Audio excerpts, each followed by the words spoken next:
একটি খবর দর্শক আনন্দবাজার পত্রিকায় উঠেছে আওয়ামী লীগকে নিয়ে। তাদের এখন সমস্ত গবেষণা শেখ হাসিনা, আওয়ামী লীগ এবং ইউনূস সরকারের কি কি দুর্বলতা আছে সেইগুলো খুঁজে বের করা। যাই হোক, তারা একটা পজিশন নিয়েছে। পুরো ভারতের গণমাধ্যম, সরকার, তাদের আওয়ামী লীগ এবং শেখ হাসিনার বিকল্প কোনো চিন্তা তাদের মাথার মধ্যে নেই, তাদের গবেষণার মধ্যে নেই। সেই চিন্তার মধ্যে তারা একটি খবর প্রকাশ করেছে, নব্য আওয়ামী লীগের প্রস্তুতি, নেতৃত্বে থাকবেন না শেখ হাসিনা, চক্রান্ত রুখতে মরিয়া বর্তমান দল। সেটা হচ্ছে নতুন একটি দল আসছে, পরিবর্তিত দল, সংশোধিত দল, পরিচ্ছন্ন দল। এমন একটি খবর কিন্তু বেশ কিছুদিন থেকে আলোচনা হচ্ছে, যদিও বারবার আওয়ামী লীগের পক্ষ থেকে বলা হচ্ছে এটা একটা চক্রান্ত, ষড়যন্ত্র। কিন্তু এটার একটা বাস্তবতা আছে। বাস্তবতা হলো এই যে সামনে যে নির্বাচন হবে সেখানে আওয়ামী লীগ নামে কোনো দল যদি সামনে না থাকে তাহলে সেই নির্বাচনটা গ্রহণযোগ্য হবে না। একটা আওয়ামী লীগকে দাঁড় করাতেই হবে, বিদেশিদেরকে বলতে হবে এটাই আসল আওয়ামী লীগ। আর ওইটা হলো দিল্লির আওয়ামী লীগ, ওটা ওদের হেড অফিস হচ্ছে ইয়েতে কলকাতায় অথবা দিল্লিতে, আর বাংলাদেশের আওয়ামী লীগ হচ্ছে এই আওয়ামী লীগ। যেমন খেয়াল করেন, শেখ হাসিনাও কিন্তু চালাকি করছিল, যদিও সেই চালাকিটা শেষ পর্যন্ত সফল হয়নি। বিএনপির বদলে তৃণমূল বিএনপি নিয়ে আসছিল। উদ্দেশ্য হলো যে বিএনপির নামটা থাকলেই বিদেশিরা বলবো ও আচ্ছা আচ্ছা ঠিক আছে, ওকে ওয়েল, মানে আছে তো বিএনপি আছে তো, আচ্ছা ঠিক আছে, এটা অংশগ্রহণমূলক। কিন্তু এটা আর এত খেলো হয়ে গেছিল যে ওই শমশের মবিন চৌধুরী আর তৈমুর আলম খন্দকারকে দিয়ে এটা আর কোনো রকম মাঠ পায়নি বা বাজার করতে পারেনি, যার জন্য ওদের কাউকেই পার্লামেন্টে আনা হয়নি। লাভ কি?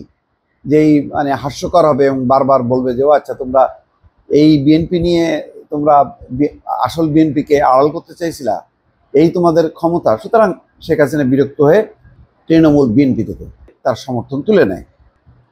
এখন যেই আওয়ামী লীগ আসবে সেটাও কি তৃণমূল গোছের, নাকি আসলে শক্তিশালী আওয়ামী লীগ হবে? মোটামুটি কিছু নামও আসছে, আপনারা জানেন। সাবেক প্রেসিডেন্ট আব্দুল হামিদের নাম আসছে, সোহেল তাজের নাম আসছে, সাবের হোসেন চৌধুরীর নাম আসছে, সেলিনা হায়াত আইভি, নারায়ণগঞ্জের সাবেক মেয়র, তার নামও আসছে। এরকম কিছু মানুষের নাম আসছে যারা একটা আওয়ামী লীগ সংগঠিত করবে এবং নির্বাচনে নিয়ে আসবে।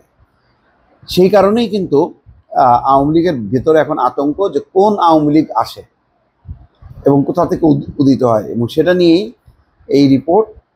তারা বলছে যে আওয়ামী লীগের বর্তমান নেতৃত্ব এই প্রয়াসকে প্রতারণা এবং তাদের দলকে ধ্বংস করার চক্রান্ত বলে আখ্যায়িত করছে। ভারতের কূটনীতিকদের একাংশ মনে করেন হাসিনাকে বাদ দিয়ে নব্য আওয়ামী লীগ গঠিত হলে দিল্লির পক্ষে তা সুখকর হবে না, কারণ এই পরিকল্পনায় বাংলাদেশে যেসব আওয়ামী লীগ নেতা নেত্রীর নাম উঠে আসছে তাদের ভাবমূর্তি আদৌ পরিচ্ছন্ন নয়। তারা উপরে পাকিস্তান ঘনিষ্ঠ হিসেবে পরিচিতি রয়েছে কয়েকজনের। তার মানে সাবের চৌধুরীর দিকে হয়তো খেয়াল করে বলতেছে। ভারতের এসব কূটনীতিকের কথায় বাংলাদেশের অভ্যন্তরীণ রাজনীতির বিষয়ে দিল্লির কিছু করণীয় নেই, কিন্তু আওয়ামী লীগ ঐতিহাসিকভাবে ভারতের বন্ধু এবং আস্থাভাজন রাজনৈতিক শক্তি। তার নেতৃত্ব পাকিস্তান বান্ধবদের হাতে চলে গেলে ভারতের পক্ষে তা বিপর্যয় চেয়ে আর কম বেশি কিছু হবে না। মানে এনাদের আবার চিন্তা অন্য, যে এই নতুন আওয়ামী লীগ এটা যদি পাকিস্তান ঘনিষ্ঠ হয়, ভারতকে যদি তোয়াজ না করে, তাহলে তো আর তাদের আর আশা ভরসা নেই। সুতরাং এখানে ওই সাবেক কূটনীতিকরা ওই যে বলছে না যে তাদের সাথে একটা ঐতিহাসিক বন্ধু, ওই ঐতিহাসিক জিনিস নিয়ে পড়ে আছে তারা। কি কংগ্রেস, কি বিজেপি, তাদের মুখে একটাই কথা, আওয়ামী লীগ হাসিনা, আওয়ামী লীগ হাসিনা। এই করতে করতে মানে এরা ডুবতেছে আর কি। এদের এই কারণে একটা দেশের সাথে আর একটা দেশের সম্পর্ক পর্যন্ত এলোমেলো হয়ে পড়ে আছে। এখন দেখা যাক, এখানে শিরিন শারমিন চৌধুরীর নামও আসছে। শেখ ফজলেনুর তাপস, তার নামটা কেন আসলো বুঝলাম না। শেখ ফজলেনুর তাপস আর শেখ হাসিনার মধ্যে কি কোনো পার্থক্য আছে? জেনারেল ওয়াকারুজ্জামানের নাকি এরকম একটা পরিচ্ছন্ন ভাবমূর্তি দল গঠনের পক্ষে ছিল, এটাও উল্লেখ করলো এরা। রিফাইন্ড আওয়ামী লীগ, তো হাসনাত আবদুল্লাহ, সার্জিস আলম, তারা বলছে যে না, রিফাইন্ড আওয়ামী লীগও হবে না।